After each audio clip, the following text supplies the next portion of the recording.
Caterine. Presente.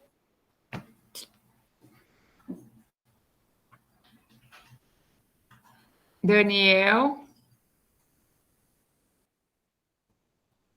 Daniela. Presente.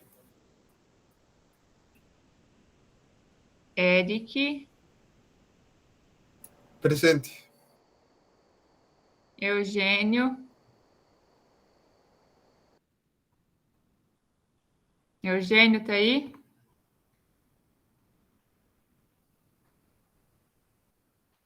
Josalins. Presente. Júlia.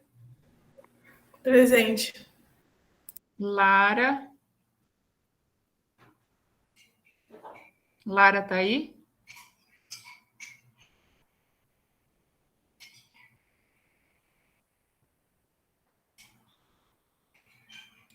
Lorenzo. Presente, professor.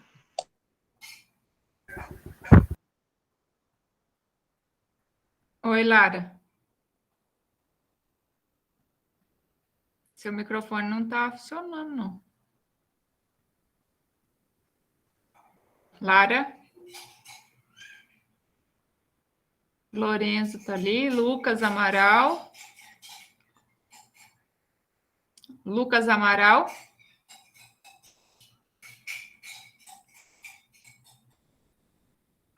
Lucas Eduardo. Presente. Lucas Mota. Presente. Luiz Eduardo. Presente.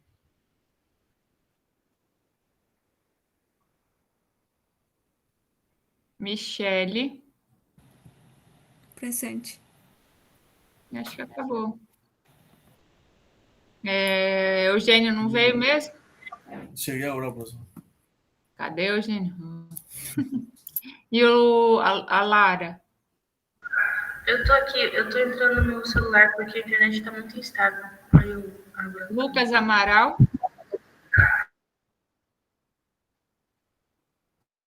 Lucas Amaral, não? Tá. Quem que vai apresentar hoje?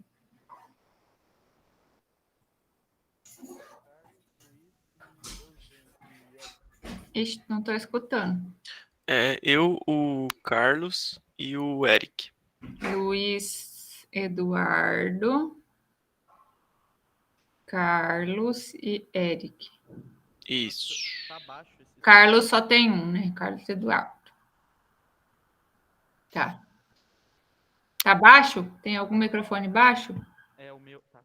Professor, o Lucas Cunha tá aqui. O meu computador deu problema, não consegui responder.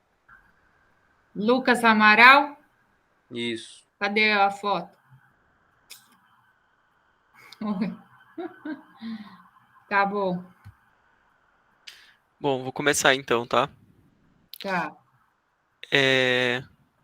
A nossa apresentação, então, eu, Carlos e Eric, vamos apresentar sobre hipoglicemiantes orais, que era a nossa temática, né? Ao contrário do que dessa imagem da seringa aqui. Basicamente, a gente vai começar com a abordagem inicial, o tratamento farmacológico, oral, os tipos de hipoglicemiantes, quais são eles e como eles atuam, as possíveis associações que a gente pode fazer entre os hipoglicemiantes orais e o caso clínico no final. De início, eu coloquei só uma imagem para representar de novo a patogênese, porque ela vai regular basicamente os nossos. Ela vai explicar, a base dela vai ser as atuações dos fármacos antihipoglicemiantes, né? Antihipoglicemiantes, não, hipoglicemiantes. Então, lembrar que o aumento de obesidade central, aumento de gordura central leva a lipotoxicidade e que vai levar à resistência insulínica, né? A princípio. E aí eu vou ter captação diminuída de glicose para o músculo e adipócito e aumentada pelo fígado, que vai levar à hiperglicemia, né? Aí, para combater isso, basicamente, a gente vai ter que fazer o uso de hipoglicemiantes orais ou injetáveis, né, que não é a temática dessa aula.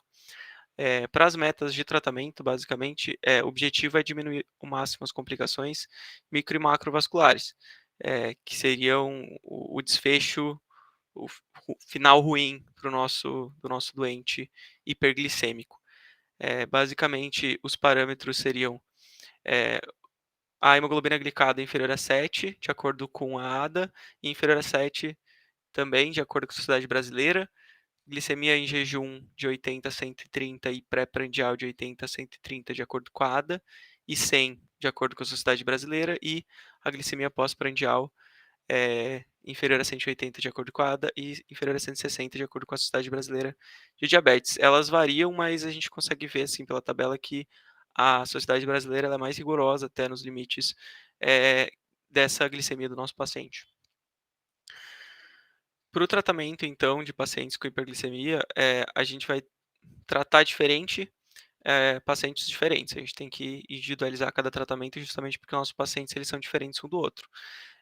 E o primeiro tratamento sempre vai ser a modificação do estilo de vida, mudar a dieta, mudar exercício, perda de peso, parar de fumar, justamente porque isso pode ter levado o paciente, são coisas que levaram esse paciente ao desenvolvimento da diabetes tipo 2, né?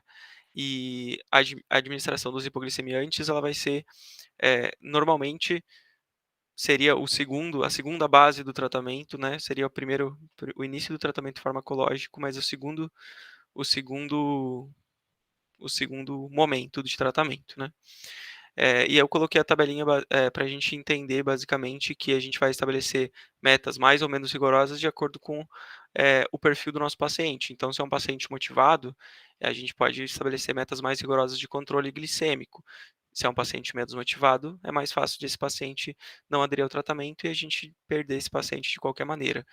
E assim por diante, né? A duração da doença, se ele é recém-diagnosticado, eu consigo fazer metas mais rigorosas para esse paciente do que uma doença de longa duração já. Expectativa de vida, a mesma coisa. Comorbidades, a mesma coisa. Então, assim, entender que cada paciente é único e os tratamentos serão diferentes de acordo com o perfil de cada paciente. Quanto às opções dos hipoglicemiantes que a gente vai ter vários grupos de hipoglicemiantes, né?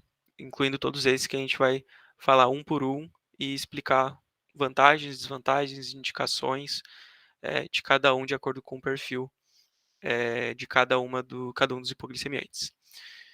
As biguanidas, então, a metformina é a única pertencente dessa classe das biguanidas e é também o medicamento mais utilizado para o controle da diabetes, o medicamento oral, né, mais utilizado.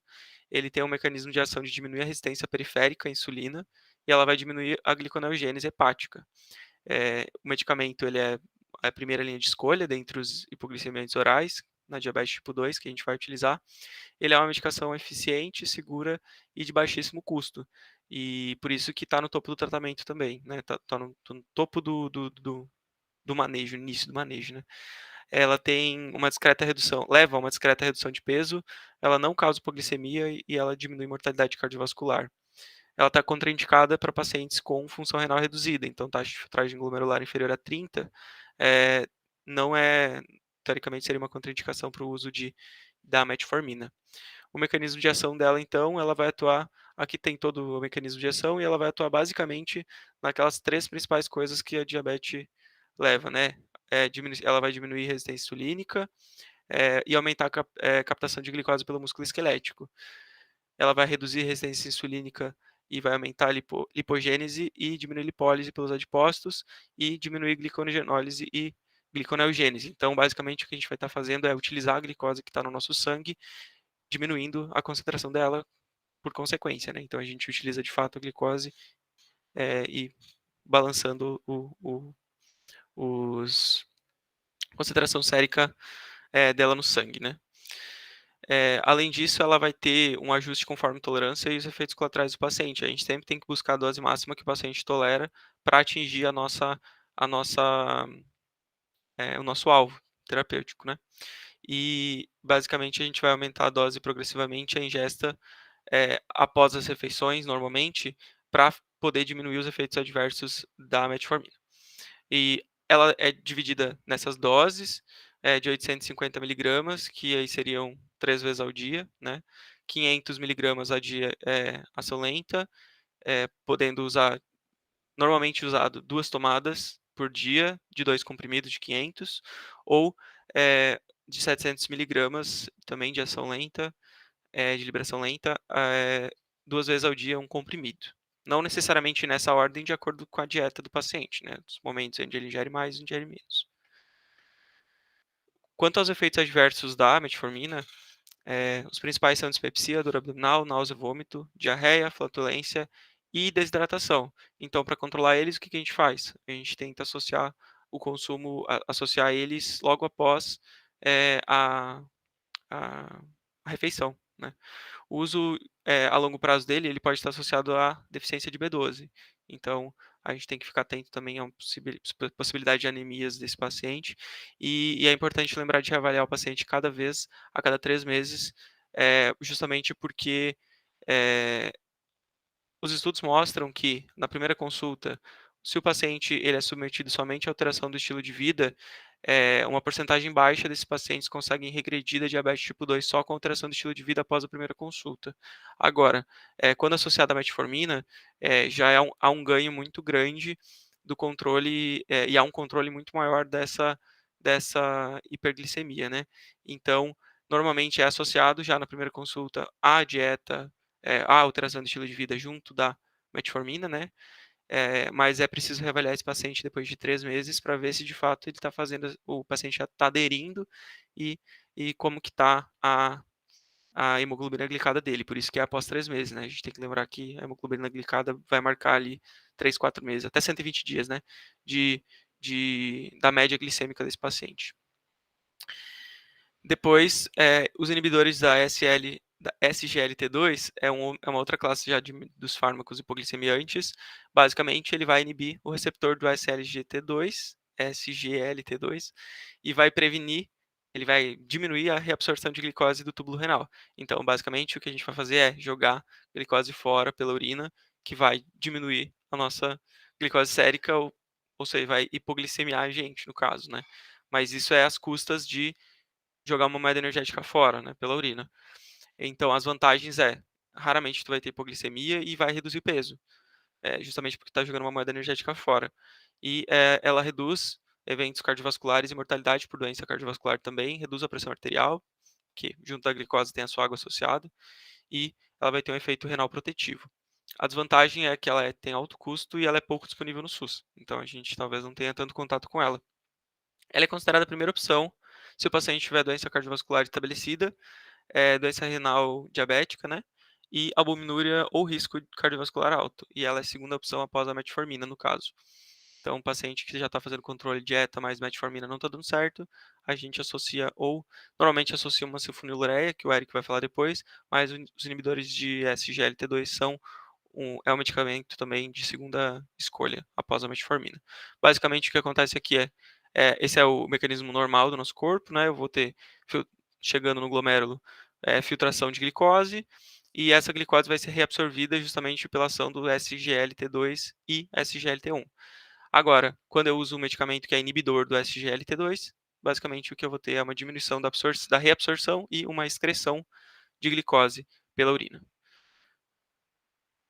Quanto aos efeitos colaterais do SGLT2, ele aumenta taxas de infecção geniturinária, ele leva a poliúria, porque eu vou estar eliminando mais água, junto com a minha glicose. Eu vou ter depressão de volume, justamente por causa da poliúria, né? Tontura, que vai levar a tontura e hipotensão postural, pode levar, né? Tontura, hipotensão postural e síncope.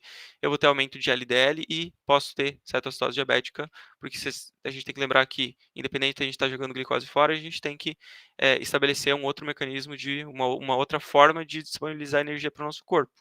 Se não está sendo pela glicose, né? Enfim, respiração celular, com uso de glicose, está sendo por outros meios, como gliconeogênese, aumento do LDL, e consumo de cetoses, né? Então, cetocitose diabética também é um dos problemas desse inibidor. A dapaglifosina é um dos medicamentos que o SUS disponibiliza e ela tem uma indicação basicamente para pacientes acima de 65 anos com doença cardiovascular estabelecida e sem resposta à metformina associada à sulfonilureia, como eu tinha dito antes. Se esses medicamentos não funcionarem, junto com a alteração do estilo de vida, essa medicação pode ser prescrita para o paciente. Dentre os medicamentos que a gente tem, então, disponíveis no Brasil, né, Tudo que eu tô falando é no Brasil. Tem a dapaglifosina, canaglifosina e empaglifosina nessas doses diárias. E a dapaglifosina é a que o SUS disponibiliza para os pacientes, então, refratários àquele tratamento ali. Os miméticos do GLP-1. O mecanismo de ação dele basicamente eu vou aumentar os níveis de GLP-1, ele é um mimético, né, dessa molécula, e vou consequentemente aumentar a síntese e secreção de insulina e reduzir a secreção de glucagon. Basicamente é um estimulante da secreção de insulina, né? Eu vou testar ali o meu fígado para isso. E ela vai retardar o esvaziamento gástrico para gerar saciedade. Então o paciente vai acabar gerando menos vai ter menos fome, digamos assim.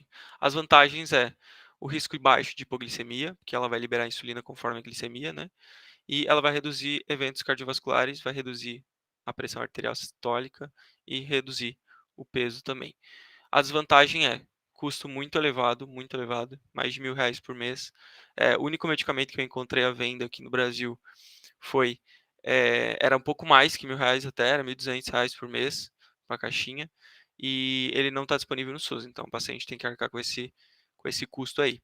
Ele é a primeira opção para doente renal crônico avançado e com alto risco cardiovascular, e ele é ótimo para obesidade justamente porque ele tem redução de peso associada.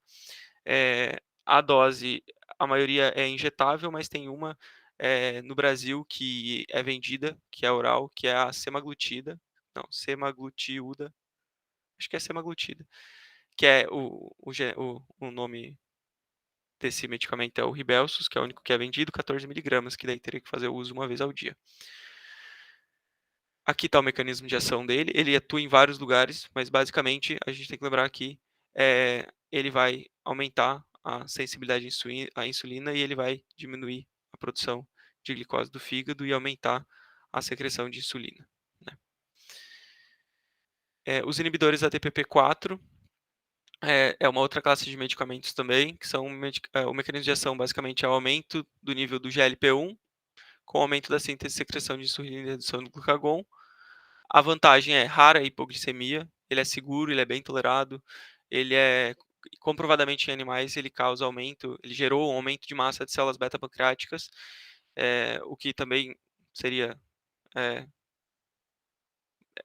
bom, mas assim, é um secundário, uma ação secundária, um acontecimento secundário que ajudaria também no controle glicêmico.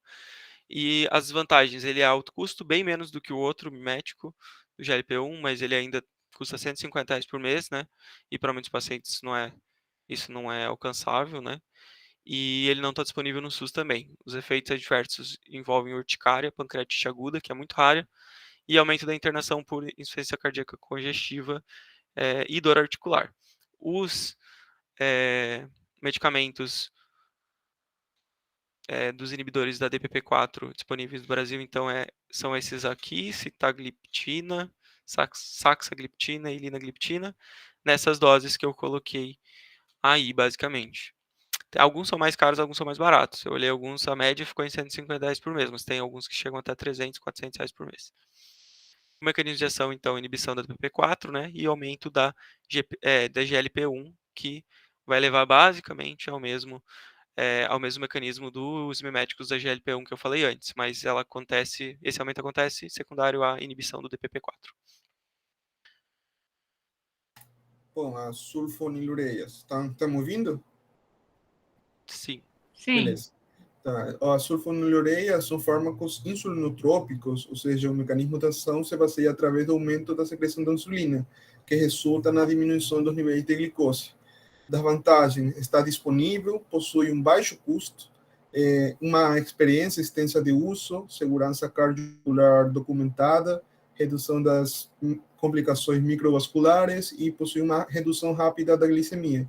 De desvantagens, hipoglicemia, ganho ponderal, náusea, fotossensibilidade, hepatite, anemia hemolítica, inclusive tem reação do tipo de sulfirano, antabuse, e também pode levar reações de hipersensibilidade, tipo alergia, como erupção cutânea, prurido. Pode passar.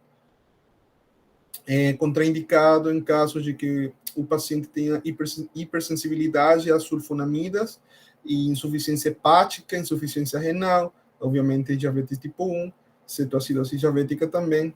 E, bom, existem fármacos de primeira, segunda e terceira geração. Todos esses podem levar a hipolicemia, e é claro que o de primeira geração tem uma tendência maior a isso. A clivenclamida, que é o mais amplo disponível, inclusive no SUS, é de primeira geração, precisa ser tomado antes da refeição, sendo tomado 1 ou 2 vezes no dia, e tem outros como a glicacida, a glimeperida, que não estão disponíveis no SUS, e que podem ser tomados apenas uma vez no dia, e possuem uma redução da hemoglobina glicada de 1 a 2%. Geralmente é usado em combinação com outros fármacos. E, bom, pode ser, como falou o Luiz, pode ser usado, pode ser considerado um agente de primeira linha em caso de contraindicação de metformina, ou quando o paciente tem uma hiperglicemia grave sem cetonúria. E sempre quando houver uma contraindicação à insulina ou análogo de SGLT2, aí pode ser usado como primeira linha. Pode passar. O mecanismo de ação, basicamente, esse fármaco estimula a secreção de insulina ao atuar nos canais de potássio das células beta-pancreáticas, e possui também efeitos extrapancreáticos, como aumento do tecido da insulina e menor débito hepático da glucose. Pode passar? As meglitinidas atuam de forma semelhante às sulfonilureias, afeta também os canais ATPK nas células beta-pancreáticas, aumentando a secreção de insulina. Tem várias vantagens similares às sulfonilureias, mas também tem um início mais rápido que as sulfonilureias e tem uma dosagem mais flexível. As desvantagens também tem hipolicemia, ganho ponderal, cefaleia, e tem que ser tomado tem que ter 3 tomadas diárias, porque assim como tem um início de ação mais rápido, também tem um tempo de duração, tipo, de ação mais curto. Tem fármacos como heparinida, nateglinida, que tem que ser tomado 3 vezes no dia, e uma redução da hemoglobina glicada de 0,5% a 1,5%. São utilizadas em combinação com outros fármacos, também para controle da hiperglicemia pós-prandial. Pode passar. As tiazolidinedionas são um tipo de fármacos não insulinotrópicos, ou seja, agem aumentando a sensibilidade à insulina em músculo, adipócito e hepatócito. Tem de vantagem que pode ser utilizado também na prevenção de diabetes mellitus tipo 2, redução do espessamento médio intimal carotídeo, melhora do perfil lipídico, redução dos triglicéridos, redução da gordura hepática, rara hipolicemia, e desvantagem tem ganho ponderal também, que pode ser por proliferação de adipócitos ou também por retenção de fluidos. Também tem um aumento de risco de insuficiência cardíaca congestiva e eventos cardiovasculares, também pode cruzar com desmineralização e aumento da fragilidade óssea, aumentando também o risco de fraturas ósseas, hepatotoxicidade também. É contraindicado em pacientes com insuficiência cardíaca classe 3 ou 4, também insuficiência hepática, em pacientes em gravidez e também pacientes com edema macular. Fármacos, atualmente no mercado apenas existe a pioglitazona, que pode ser tomado uma vez por dia, apenas existe um fármaco, devido à segurança. Antigamente tinha mais, mas tipo, tiraram eles do mercado por conta da segurança. E possui uma redução da hemoglobina glicada de 0,5 a 0,8. É mais utilizado como tratamento de segunda ou terceira linha e pode ser combinado com outros agentes. E a pioglitazona é útil em indivíduos com esteatohepatitis não alcoólica concomitante. Pode passar. Esse é o mecanismo de ação, basicamente, desses fármacos. Basicamente, atua nos adipócitos pela ligação ao receptor gama ativado pelo proliferador de peroxisomo. Esse receptor, em associação com o receptor retinoide X, facilita a transcrição de vários genes relacionados com a utilização e o metabolismo da glicose. Pode passar. inibidores de alfa-glicosidase. Eles agem retardando a absorção dos carboidratos, ou seja, também são um fármaco não insulinotrópico, tem vantagens muito parecidas com um grupo anterior, prevenção de diabetes mellitus tipo 2, redução do espessamento médio intimal carotídeo, melhora do perfil lipídico, diminuição dos eventos cardiovasculares, rara hipoglicemia e redução da variabilidade da glicemia pós-prandial. Desvantagens: desconforto gastrointestinal devido à fermentação de hidratos de carbono não digeridos no cólon, como flatulência, distensão abdominal, diarreia, dor abdominal, e também tem um aumento das enzimas hepáticas. É contraindicado em pacientes com insuficiência renal, insuficiência hepática, distúrbios de motilidade gastrointestinal, pode passar, Luiz. Doença inflamatória intestinal, gestação. E tem como fármaco a carbose, que tem que ser tomado junto com as refeições, e tem uma redução de hemoglobina glicada de 0,5% a 1,4%, é um tratamento adjuvante. Pode passar? Os inibidores da alfa-glicosidase basicamente inibem competitivamente as enzimas utilizadas na conversão de hidratos de carbono em monossacarídeos, como é o caso da glicose, no intestino delgado proximal, adiando a digestão para o intestino delgado distal, atrasando a absorção de glicose e atenuando os picos de glicose sanguíneos pós-prandiais.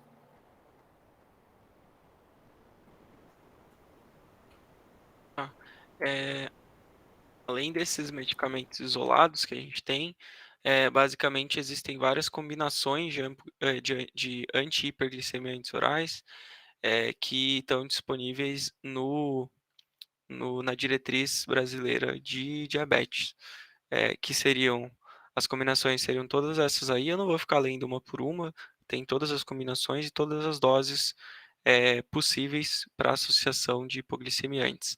Aí o que a gente precisa ver no caso de associação é o que o paciente tem, quais são as comorbidades, como que está o perfil desse paciente, se está muito hiperglicêmico, se não está tanto, se ajudou alguma coisa a dieta e a metformina, se não ajudou, para a gente conseguir optar por essa escolha, né? E principalmente se esse paciente tem condição ou não de comprar certas medicações, justamente porque elas são caras. A metformina e sulfonilureia eu coloquei, que é a Advance, é um medicamento que é muito utilizado no Brasil hoje, que eu vi que a grande parte das pessoas usam essa combinação secundária como segunda opção, né, terapêutica. Aqui eu coloquei uma síntese dos medicamentos para diabetes com um passo a passo. Então, passo 1 seria terapia inicial, mudança de estilo de vida, que pode levar a redução de 1 a 2% da hemoglobina glicada. E aí tem as vantagens, as desvantagens e as contraindicações para cada um. A gente consegue ver que no primeiro passo é mudança de estilo de vida e metformina, né? Depois já seria a insulina, que não faz parte do nosso trabalho por não ser um hipoglicemiante oral, né? É injetável. E já associada a uma sulfonilureia também. Aí terapias adicionais, elas vão se sobrepondo junto com vantagens, desvantagens e contraindicações, de acordo com as tabelas que a gente pode usar no dia a dia lá na unidade de saúde, no dia que a gente for trabalhar, ou nas nossas práticas futuras aí com pacientes hiperglicêmicos. Tá? Não precisa ler tudo, não, eu só coloquei para saber que tem e para vocês saberem onde achar também. Estão me escutando, gente? Sim. Luiz, pode passar para a gente. O nosso paciente, IPS, masculino, 83 anos, casado, católico, aposentado, sendo a ex-profissão dele como barrageiro, proveniente de Recife, Pernambuco, mas morador do bairro Jardim Veneza, em Foz do Iguaçu. Como ele é um paciente que vai apresentar aqui um quadro de diabetes clássico, diabetes tipo 2, vocês vão ver aqui que ele desenvolveu diabetes há muito tempo. O período de análise é o que consta para a gente no prontuário, que é a partir de 2019, com uma internação na UPA dele, relacionada a outra condição, mas que tem medições interessantes, principalmente da glicemia, para a gente começar a analisar, até 2021, quando ele teve que entrar em insulinoterapia, mas nesse período a gente consegue analisar, eu achei interessante, no nosso caso, analisar as escolhas, o acompanhamento do plano terapêutico relacionado à hipoglicemia. Pode passar, Luiz. Eu conheço esse paciente, eu ajudei a cuidar dele, tem toda uma história relacionada a pouca seguridade social mesmo. Ele é um paciente analfabeto, ou melhor, ele aprendeu a ler um pouco com 79 anos, ele tinha muita dificuldade em ter a adesão ao plano terapêutico, isso porque ele é meu vizinho, eu tive a oportunidade tanto de fazer essa entrevista com ele, acompanhar os planos terapêuticos desde 2019, que é o período que eu estou aqui, e realizar todo um trabalho de educação e saúde, etc. Esse aqui é um breve relato desse paciente, né? Ele relata o diagnóstico de diabetes mellitus tipo 2 em 1981, via exame de sangue, não se recorda de mais explicações, em exame de admissão de rotina na empresa Itaipu. Então, ele, de acordo com ele mesmo, não apresentava nenhum sintoma sugestivo diagnóstico, e ele relata que evoluiu desde então com o mesmo esquema hipoglicemiante, que era provavelmente, porque ele não se recorda o nome e até hoje não sabe os nomes dos medicamentos, ele só toma, provavelmente, eu olhei os medicamentos, era metformina 850mg, 3 vezes ao dia, e glibendaclamida. Só que eu acredito que ele tenha se confundido, porque a gente vai ver que ele tem muita dificuldade de adesão relacionada ao fato dele não conseguir ler ou ter aprendido tardiamente a ler, que na verdade ele começou só com metformina, em algum momento da história dele, algum médico prescreveu a sulfonilureia e ele só não conseguia se localizar. E fato é que os médicos que pegam os casos deles pelo RP também não sabem, porque isso não consta no RP. E da mesma forma, pode voltar, que esse é o exemplo que a gente vai pegar. Da mesma forma, ele não lembra exatamente como foi explicado para ele o diagnóstico, ele só descreveu que o médico falou que ele tinha diabetes.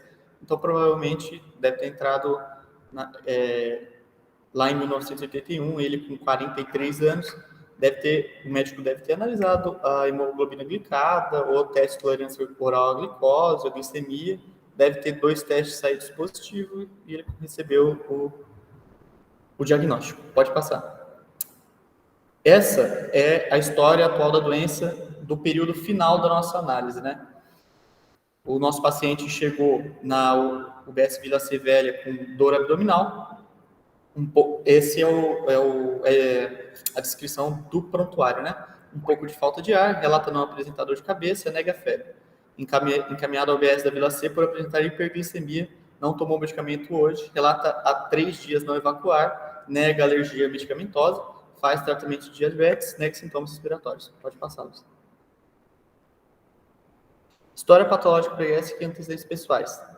Para esse atendimento dessa data, né? Ele é diabético tipo 2 há mais de 40 anos, um paciente clássico, né? Foi evoluindo. Ele tem hiperplasia prostática benigna, doença renal crônica estágio 3, constatada em exame laboratorial. E teve úlcera péptica perfurada também em 1981. E consta também 2 cirurgias por trauma relacionado a atropelamento, sem sequelas desses traumas. Ele é tabagista, foi tabagista de cigarro de palha até os 50 anos, não sabe precisar a quantidade, e é etilista social, consumo de 1 a 2 cervejas por semana, ou uma dose de cachaça a cada 1 ou 2 semanas, relata diminuição de consumo em decorrência da pior diabetes. Esse consumo não é admitido pelo paciente, quem está afirmando esse consumo sou eu, que consegue observar o paciente diariamente, já que ele é meu vizinho, né? Dieta coerente com o peso do paciente, com consumo de alimentos tradicionais brasileiros frescos. A dieta dele é baseada em pão francês com manteiga pela manhã, café sem açúcar, almoço, arroz, feijão preto e alguma carne, geralmente de boi ou frango. Um pequeno lanche que envolve alguma bolacha de água e sal com café à tarde e uma janta leve que vai desde mingau, polenta, geralmente sem carne. Não consome muitos alimentos industrializados e as sobremesas que consome são sobremesas tradicionais também, então canjica, rapadura, mas que ele conseguiu diminuir um pouco, mas como a família tem muito esse costume, ele até 2021 tinha o hábito sim de consumir essa sobremesa. O paciente ativo trabalha em própria horta, realiza tarefas domésticas sem dificuldades, é lúcido orientado e foi alfabetizado aos 79 anos, com alguma dificuldade, pode passar. Os planos terapêuticos em vigor até essa data. Para diabetes mellitus tipo 2, não insulino dependente, ele usava glibenclamida, 5mg, uma caixa antes do café, 2 antes do almoço. E uma antes do jantar, ou seja, de 8 a 8 horas, né? E metformina, 850mg, um comprimido a cada 8 horas após as refeições, né? Como ele tinha um hábito alimentar muito regrado, realizado pela esposa, né? Era sempre após o café, após o almoço e após a janta, né? A ceia. Ele também tem hipertensão arterial, sem complicações, no uso de captopril, hidroclorotiazida e ácido IAS. Outras terapias que eu encontrei no prontuário no período, como até os meninos relataram anteriormente, com essa janela muito prolongada do uso, provavelmente ele foi constatado em algum momento deficiência, mas não por exame, pela clínica, de vitaminas do complexo B, e daí a gente teve o uso, a reposição desse complexo, e essa medicação, sinazarina, também tem a ver com melhora neurocognitiva do paciente, pois ele, em 2021, principalmente, começou a apresentar muita perda de memória, piorou a comunicação e o médico entrou com essa terapia. E também tinha muitas prescrições de óleo mineral relacionadas à dificuldade de evacuação a partir de 2020 até 2021. Pode passar. O exame físico de admissão nessa data era de temperatura normal, pressão um pouco abaixo, pode ser em razão da dor ou uso de medicamento, frequência cardíaca, ele estava em bradicardia, respiração, ele relatou falta de ar, mas não foi consultado na hora, saturação de 99 e HGT de 374. Aqui ele chegou primeiro na UBS Vilacê Velha e, constatada a hiperglicemia, entre outros, como é um paciente muito sensível, foi transferido para a UPA João Samek. Ectoscopia, bom estado geral, lúcido, orientado tempo e espaço, opineico, corado, Glasgow 15, sem déficit neurológico, murmúrio vesicular presente, sem ruído hidraéreo, cardiovascular, era essa a descrição, bulhas rítmicas normofonéticas de 2 tempos, sem sopros, tórax distendido, a grande queixa dele era a dor abdominal, então timpânico, doloroso, palpação de abdômen inferior, sem vísceras megalias, e membro inferior, panturrilhas livres e edemas de uma cruz em 4. Pode passar. Nossas hipóteses diagnósticas. Eu vou trazer um pouco aqui com vocês. Só pensando no exame físico, na admissão do dia, eu complementei um pouco o histórico do seu Inácio para enriquecer aqui o nosso caso clínico, mas vocês se inclinariam mais a um diabetes compensado, a uma hiperglicemia, uma ICC, COVID, obstrução intestinal, já que a queixa dele era principalmente dor abdominal, ele não evacuava há 3 dias e apresentava essa bradicardia, essa dispneia. Como que vocês se colocariam nessa situação? Lembrando que os médicos não tinham a descrição do paciente que vocês têm aqui, eles tinham só o relato que eu mostrei do BESC Vilacê Velha e agora o exame físico da UPA João Samek. Alguém quer comentar alguma coisa? Suspeitaria mais de uma dessas hipóteses? Colocaria outra? Volta o exame físico dele um pouquinho, Cadu. Aí.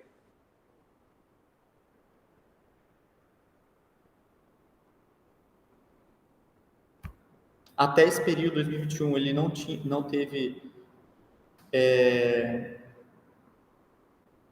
nenhuma crise de hipoglicemia, nada assim. A coisa, basicamente, acompanhando o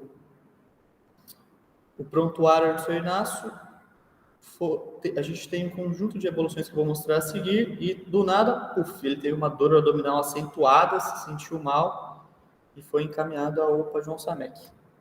Cadu, por que você pensou aí em Covid? Porque ele estava saturando bem, respiração. Não fui eu que pensei. Essas são as hipóteses do prontuário, Lourenço.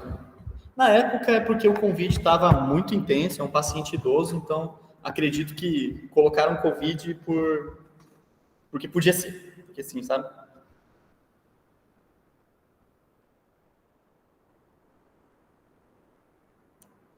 Pode passar. Né? Vou mostrar os exames complementares aqui. Esse aqui é o nosso histórico de HGT e alguns outros exames. E aí que começa, eu acho que as grandes discussões relacionadas à condução do nosso paciente. De 2019 a 2021, não tem no prontuário nenhum exame verificando a hemoglobina glicada, um teste, a hemoglobina glicada, principalmente. Não se estava rastreando, acompanhando a eficácia do plano terapêutico do Sr. Inácio. E como vocês podem ver, ela basicamente se mantém numa média de 200 para cima durante 2 anos. Eu já vou, nas conclusões eu vou falar mais um pouco, mas esse é o gráfico do HGT, né? O Sr. Inácio, diante desse prontuário, os médicos pensaram mais numa ICC descompensada do que, de fato, numa hiperglicemia. E ele demorou-se um tempo até que se verificasse, se manejasse ele de forma correta. E outra coisa que me chamou a atenção, tudo isso estava na triagem, né? Os médicos ou não olharam ou não viram durante esse período enorme, porque ele fica basicamente 2 anos até ter essa descompensação acentuada sobre metformina e glibenclamida. Ou ninguém olhou, ou ninguém estava ali orientando, fazendo uma educação em saúde com o Sr. Inácio. E por que eu digo isso? Eu pude acompanhar o Sr. Inácio e, diante das dificuldades de leitura, posteriormente esses problemas de memória que foram corrigidos com o complexo B, ele começou a piorar o uso dos remédios. Ele ele usava só a metformina, esquecia a glibenclamida. Nessa época ainda, ele tinha essas fugidas em relação ao álcool. E conforme essa falta de orientação junto ao UBS foi fazendo que, e eu pude observar ao longo dos anos, que ele perdesse a confiança no plano terapêutico e achasse que era brincadeira. E começou a fazer mau uso mesmo dos remédios. E chega na data da nossa consulta registrada aqui, ele tem essa super hiperglicemia, com esses sintomas de constipação, dor abdominal, dificuldade de urinar, ele apresentava também na época, porque já tinha instalado essa doença renal crônica, e essa dificuldade, eu não vou falar de rebaixamento de consciência, mas começou a apresentar, assim, embora não conste no prontuário, porque na época quem fez essa ligação para o SAMU levar para o UPA João Samek fui eu, inclusive. Ele apresentava uma dificuldade de conversa, a memória estava muito prejudicada, porque não se corrigia a hiperglicemia. Ele não tinha maquininha de medir a glicemia, não tinha nada. Mesmo sendo um paciente de diabetes há 40 anos. Pode passar, Luiz.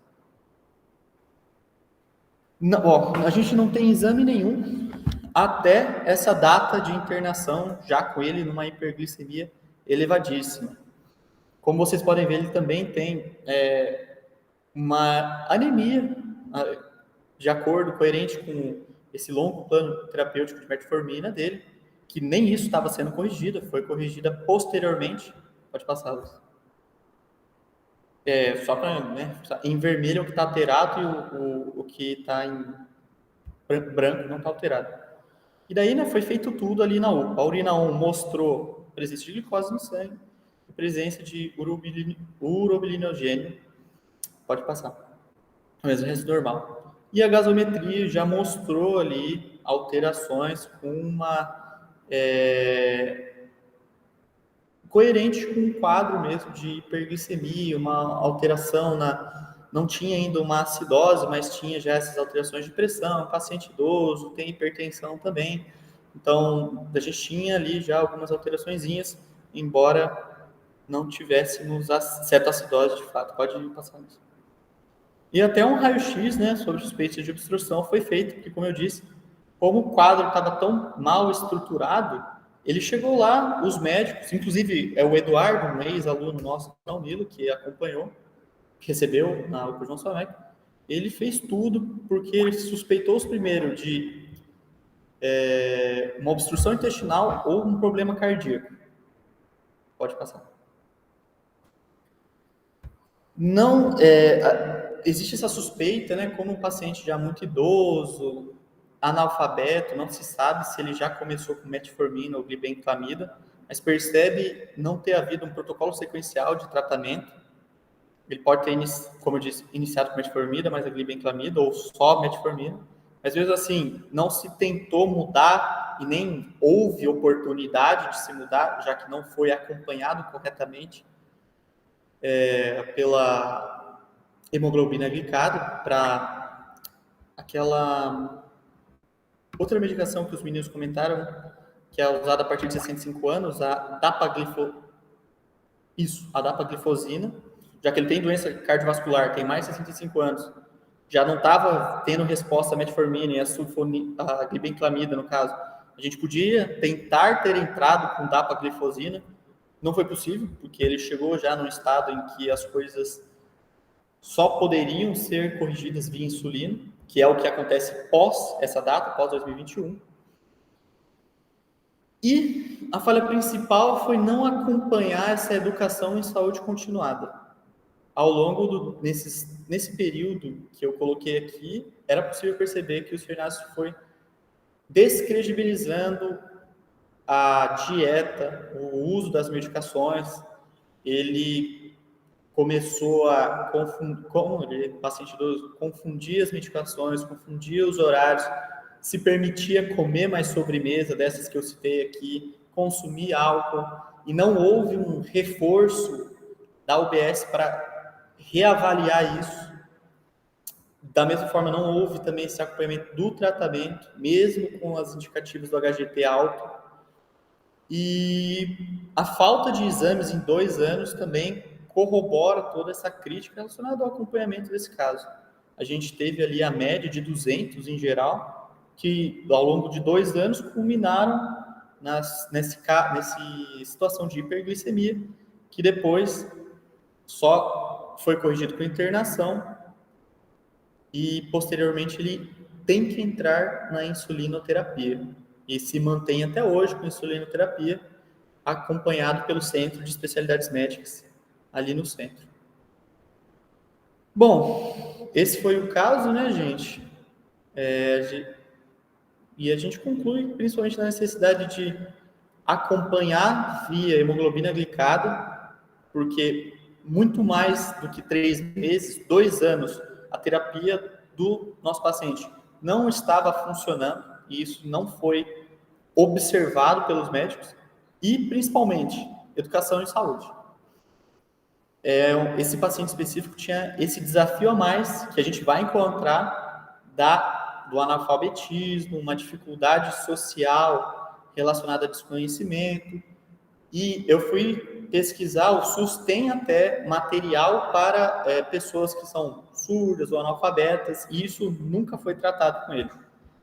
Então, essa educação em saúde, essa mudança de estilo de vida, que tem um peso enorme, a gente viu na predição dos meninos, de 1 a 2% da hemoglobina glicada, não foi executado corretamente e com o tempo gerou a necessidade dessa insulinoterapia nesses últimos 2 anos. Fora isso, foi um paciente que respeitou uma cronologia clássica, né? Foi aí 38 anos sem insulinoterapia. Ele fez o esquema com metformina.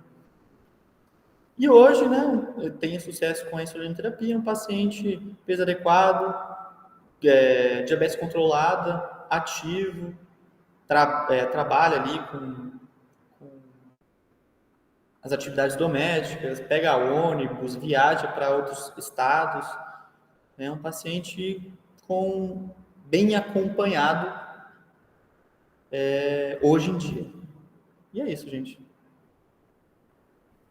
Muito bom. Vamos voltar lá para o início?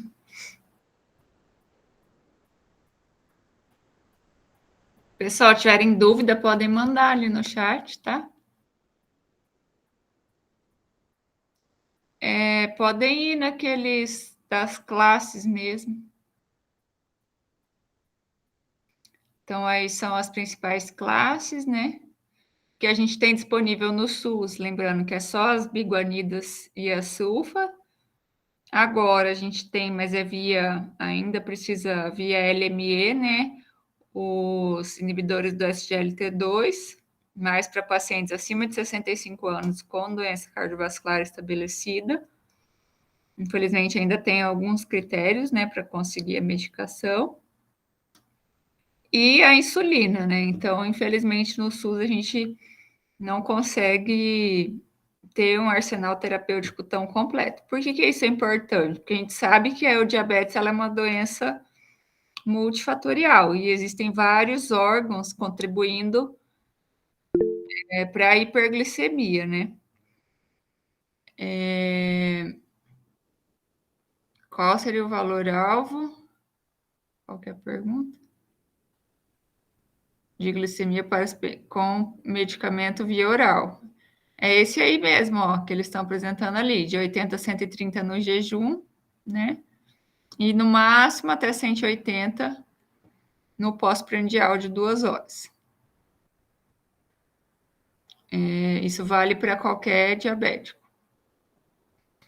Então, infelizmente, a gente só tem a metformina, dose máxima é 3 comprimidos de 850, ou a metformina XR, 2 gramas dia, né? Que pode ser utilizada em uma tomada somente ou várias vezes ao dia, tá?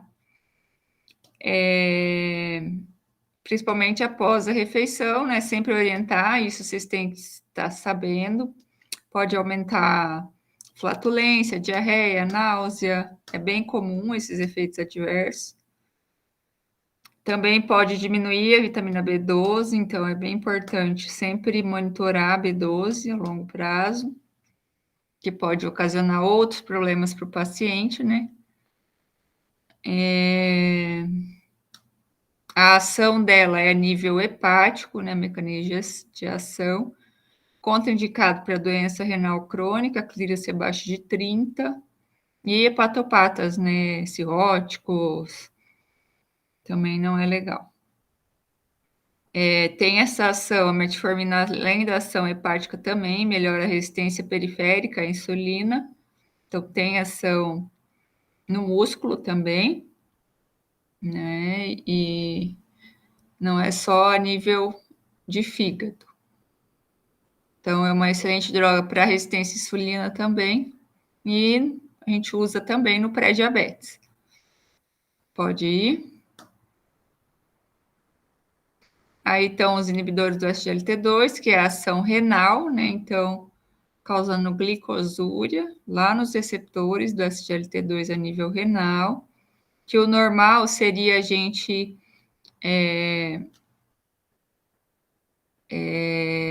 a glicose a nível renal ser reabsorvida para o sistema, né? E com esse medicamento, esse medicamento vai inibir essa SGLT2 e vai excretar a glicose na urina, Então, os pacientes vão apresentar glicosúria. É bem comum o exame de urina vir com glicosúria e muitas vezes o médico achar que é diabetes que está descompensado, ou até pode, né, ser o diabetes que está descompensado, mas se o paciente está em uso da medicação e está com diabetes compensado, é muito provável que seja da medicação. Pode ir. E que é bom que ela perde peso também. Previne doença, piora da doença renal e também alguns estudos com melhora do risco cardiovascular. Então, é uma droga muito segura, que tem vários benefícios para o paciente. Cuidar sempre com infecção genital. Então, sempre orientar o paciente, como ela causa glicosúria, vai aumentar o risco de infecção genital, principalmente por candidíase. E tem o risco de cetoacidose diabética por aumento do glucagon também.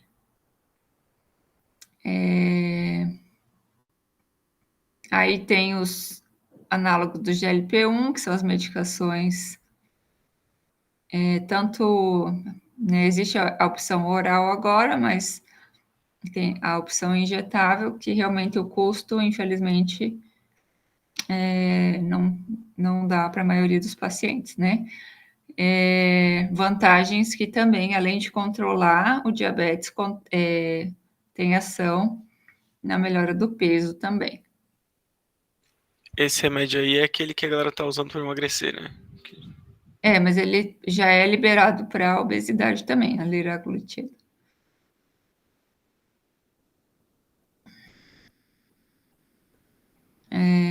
Os inibidores da DPP-4 são medicações seguras, principalmente em idoso, é uma boa opção, não causa hipoglicemia, mas também não tem suas muitas vantagens a ponto do risco cardiovascular.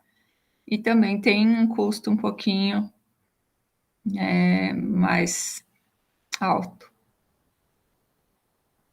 São neutros quanto ao peso, tá? Os inibidores de DPP-4. Podem ir.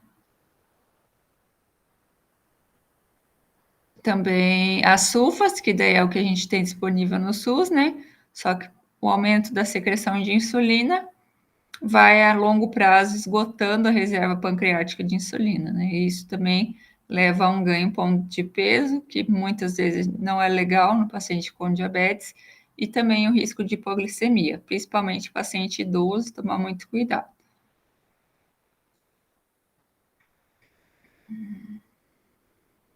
Mas, infelizmente, como são as únicas opções, né, a gente acaba lançando mão desse tratamento. O glicazida e glimepirida são mais seguros em comparação à glibenclamida. Então, se for para escolher, é melhor escolher essas outras duas opções. E aumenta o peso e causa mais hipoglicemia. Então, tem esses fatores que para o diabético não é tão legal. Pode ir. Esse é quase não utilizado, tá? Tem muita flatulência. Não, quase não utiliza. E as glitazonas têm um efeito também, que são as tiazolidinedionas. Tem um efeito na esteatose hepática. São também sensibilizadores da insulina, então, assim como a metformina, são opções boas para quem tem resistência periférica. Mas para paciente cardiopata não é legal, que aumenta o risco de edema, e para a insuficiência cardíaca também não vai ser muito legal devido a isso. Qual que é essa fratura, professora, aí? Que existem receptores da PPR-gama, que é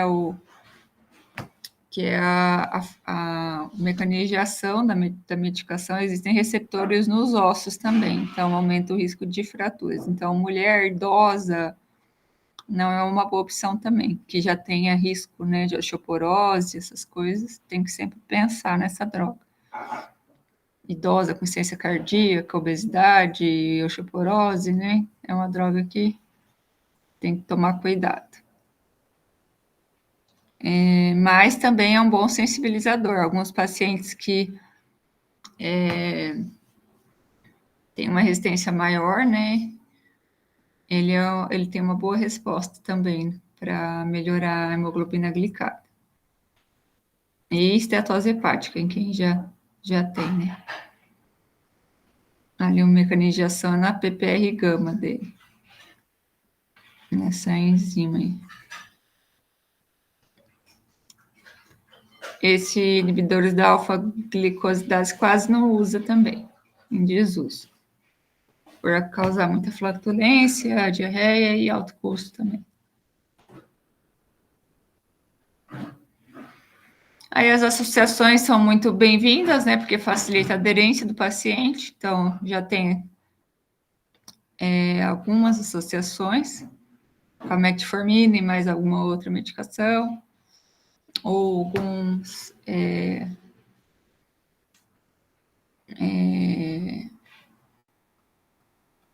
tem um pouquinho de cada, e tem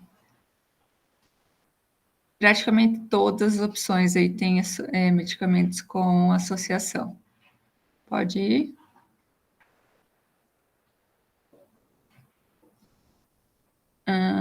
Então, a mudança de estilo de vida é sim algo que a gente tem que sempre pensar, né, como tratamento do diabetes tipo 2. Consegue baixar a hemoglobina glicada, perder peso e a dieta. A metformina, né? Pode ir. E no caso que a gente não consiga controlar com metformina e insulina, metformina e sulfa, né, no posto, tem que ir para a insulina, que vai ser o tema da próxima aula. Pode ir. Vamos lá para o caso clínico mesmo. Então, é um paciente já idoso, né, 83 anos, lembrando que a meta desse paciente é uma meta diferenciada por ele ser idoso, tá?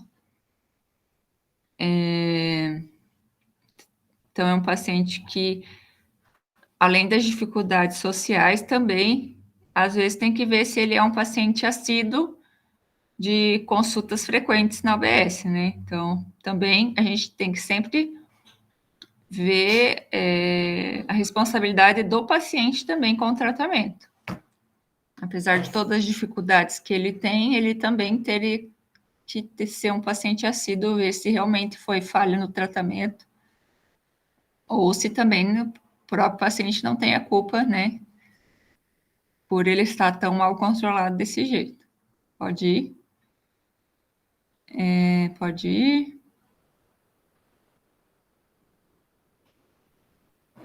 Então, diabético já de longa data, né, estava usando medicações orais, também é tabagista, etilista social. A alimentação dele é muito ruim, né, pelo que vocês já falaram. Pode ir. Tem dificuldade de alfabetização. Ele já estava em dose máxima de metformina e de... Ele estava com glibenclamida dose máxima também, né? Tava. E estava fora do controle, né? Pode ir. Volta lá só um pouquinho, deixa eu ver o negócio do captopril. Do cada 12 horas também não está tão bem tratado da hipertensão. Pode ir.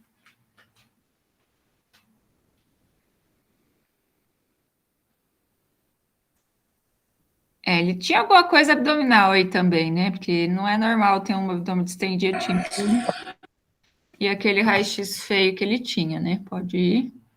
Só me chamou a atenção ali, ele estava com a frequência cardíaca de 40 mesmo?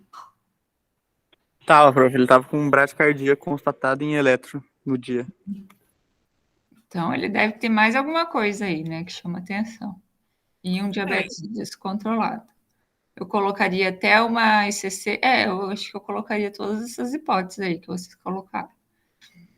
Pode ir. Só através dos exames não tem como a gente provar que é só um diabetes compensado, teria que ver todo o quadro clínico que ele vem apresentando ali, né? Mas realmente ele estava com diabetes muito descompensado. E ele não tinha exames prévios, ou porque ele não fez, ou porque não foi pedido, isso a gente ou porque ele não acompanhou, né? Teria que ser mais detalhado isso. Pode ir. Acho que só tem isso, né? A anemia também chama atenção para doença crônica, né? Pode ser do próprio diabetes descompensado, ou pode ser alguma outra coisa, algum sangramento, né? Paciente idoso, sempre pensar em causas malignas, então é importante uma nutrição também, que ele come muito mal, né? A plaqueta, quanto que estava ali? Não deu para entender esse número, é muito pequeno. 180, prof. Ah, É, tá. 180 mil. Tá. Tem Tá, normal. glicada aí, 10,6? Lembrando... Não tem. Ah, não? Não tem, prof. Não pediram. Lembrando que a anemia também falseia a glicada. Lembra que a gente viu um outro caso da semana passada também. Então, normal, a glicose dele não tinha nada. E ele tinha um lactato aumentado, ele tinha um quadro talvez infeccioso associado, né? Eu não sei. Teria que ter mais dados do quadro clínico, para a gente saber o que realmente aconteceu com ele. Mas aquele raio-x dele estava meio feio. Aquele do abdômen lá, parecia que tinha um pouco de obstrução mesmo. Uhum. Tem uma Estranho elevação isso ali daí. na cúpula, né? Sim.